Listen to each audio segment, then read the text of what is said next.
بسم الله الرحمن الرحيم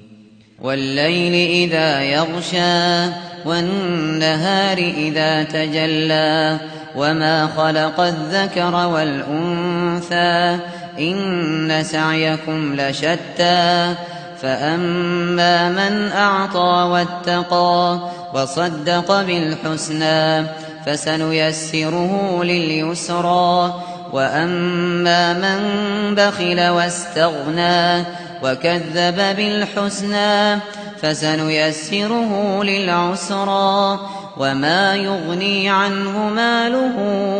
إذا تردى إن علينا للهدى وإن لنا للآخرة والأولى فأنذرتكم نارا تلظى لا يصلاها إلا الأشقى الذي كذب وتولى وسيجنبها الأتقى الذي يؤتي ماله يتزكى وما لأحد عنده من نعمة تجزى إلا ابتغاء وجه ربه الأعلى ولسوف يرضى.